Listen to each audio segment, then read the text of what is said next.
Okay, so today we got two lessons going on because we didn't post yesterday. Crazy day, went into school, trying to get some stuff done. As you guys can see, I got the whiteboard. We're going to eventually get the LCD projector, which I took from school, and get it to work up here on the whiteboard, but that's just going to be a matter of time, different camera, different microphones, but we'll get there. Today's goal is to talk about the executive office and the cabinet. These are different. Executive office is hired, cabinet is appointed and approved by the Senate. All right, so keep going, Zach. So there's a couple different things you have to know about the White House office. In the White House office, it's also better known as the White House office, the White House staff, okay? It's chosen by the president for their loyalty. Their loyalty is a big deal. They want to make sure that the people that are there are doing a good job for the president. So they're not just there because they know everything. They're there because they know they're going to do a good job for the president. Big thing with the White House staff, White House office, is they don't have to be confirmed by the Senate. They have to be just hired by the president. Now, they include all the following. First of all, they include the vice president. Even though the vice president is elected, they're always still part of this White House staff or office because the president wants them always included in case something happens. Chief of staff, this is going to be the gatekeeper. This is going to be the person that makes sure the president doesn't have everybody trying to go at him. The counsel for the president, this is the president's attorney. If the president tries to do something, they're unsure of it, they're going to ask the counsel for the president. Next up is the press secretary. This is the person that's supposed to go out every single day and meet with the press.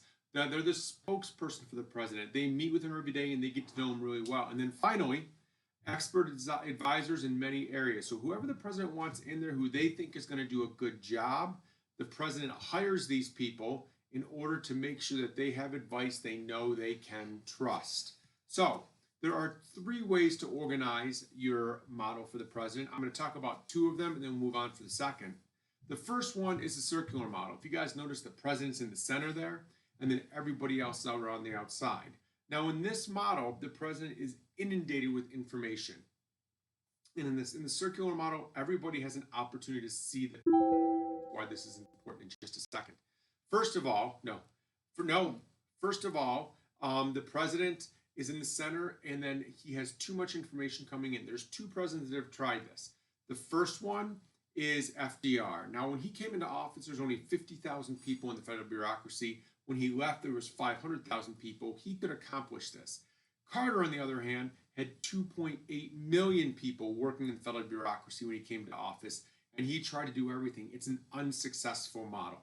The second model right there is the pyramidal or the triangular model. In this model, there's a chief of staff between the president and everybody else in the bureaucracy.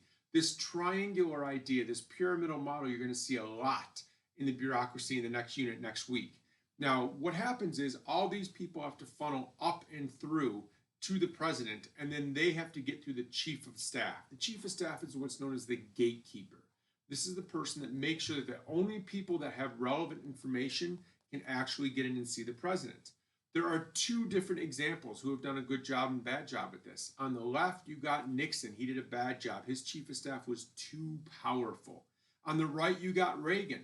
Reagan had a good chief of staff. Reagan's chief of staff made sure that the only people that could see the president, they had a concise, write a one-page memo, and then the president could decide if he wanted to see them or not. If you have a bad chief of staff, one that either lets too many people in or doesn't let anybody in, the president's not going to be as successful. So next up, that was the President Trump's last permanent chief of staff. His name was John Kelly. Now he's not there anymore. He was let go. He was fired. There's nothing that has to be said that the president can't fire anybody in the White House office.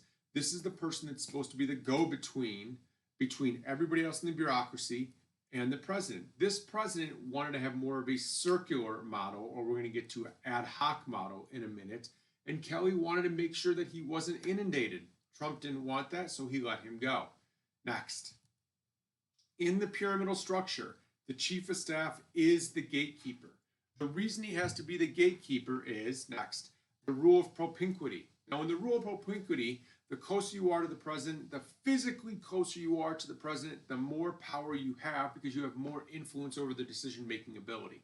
This is a big deal. This is a big deal because those people in the room are the ones that have the power to influence the President of the United States, hence they have power. Stephen Miller right now is in that room. He has a lot of power. Next. All right, so next. So what ends up happening here is, how can the pyramidal structure of the president organization lead to imperial presidency, something called groupthink? Well, if you guys notice that there's that red line right there in the rule of propinquity, anybody that's in the room has the power. So if you have a chief of staff that wants to be powerful, they're going to make sure that that line is hard and solid, and they're not going to let anybody else in. Now, there's other questions that we could talk about. This comes from a slide that I did for grad school, but this idea here that there's a solid line and nobody can get through it unless the chief of staff says so, gives that chief of staff a ton of power. So what ends up happening is the chain of command forces individuals to rely on one higher than them, and we could get in something called stovepiping or all these different things. But in a pyramidal model, it can be successful, but only if you have a good chief of staff.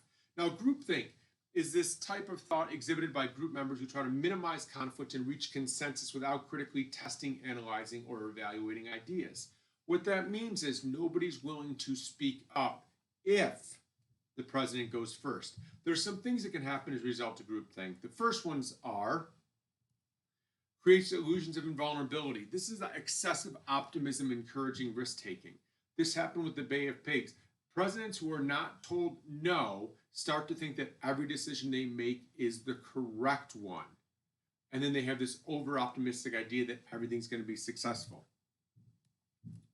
Rationalizing warnings. This group ignores warnings and other negative info. If it's bad for them, they just ignore it because they don't want to have the idea that they're making the wrong decision.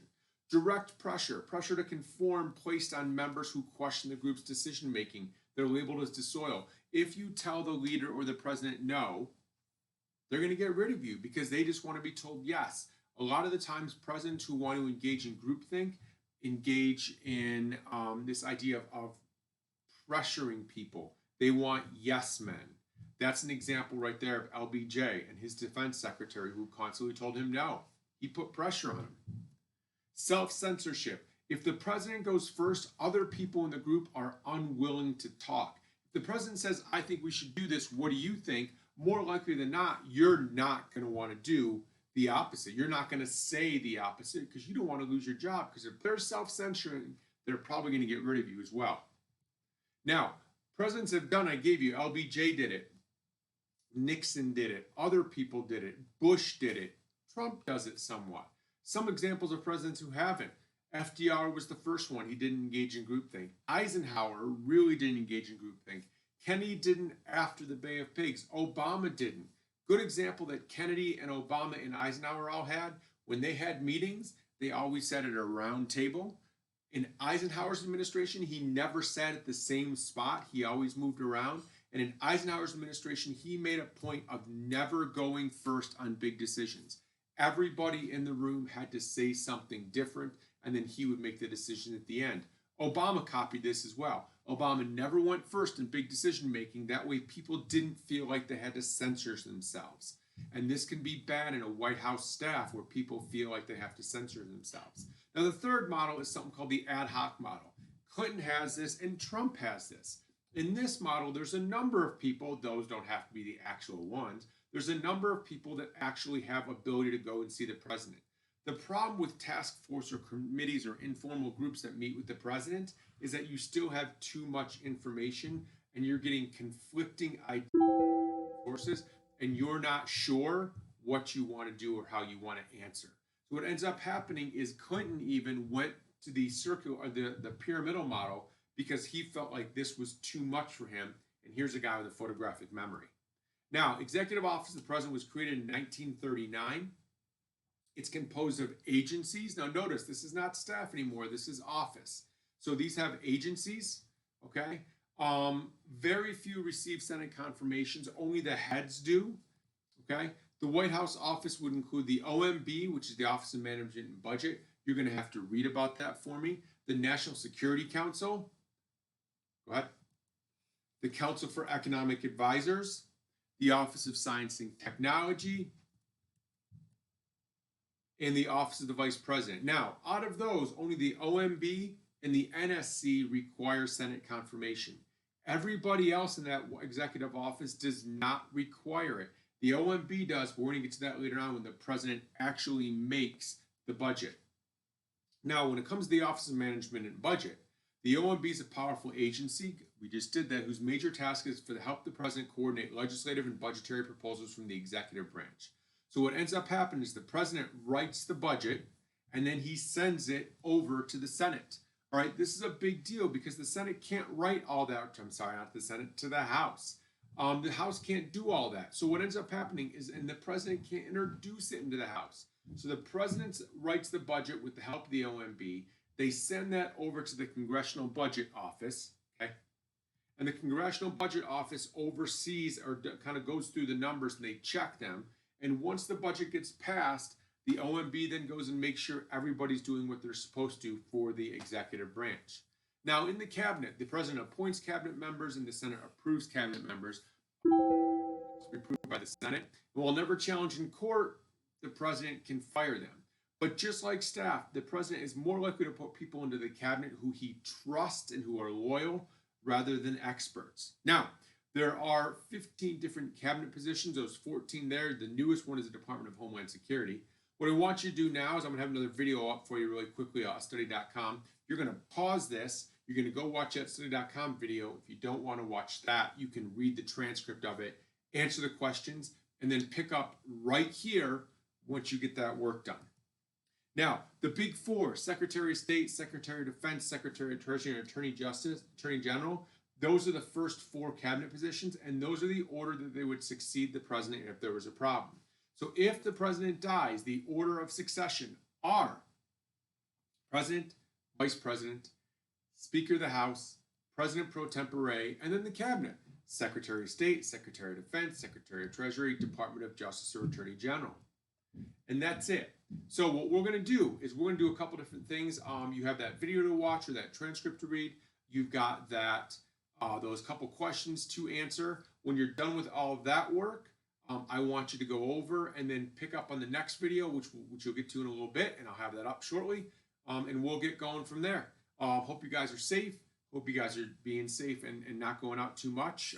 Looks like things in Salt Lake County are blowing up. Rumor has it that in Salt Lake County, we're going to be on a shelter in place really soon. So check out the next video when you're done with all this work, and we will go from there. Remember, Zoom tomorrow. Check the appointment. It'll be up later today. Shield Dog out.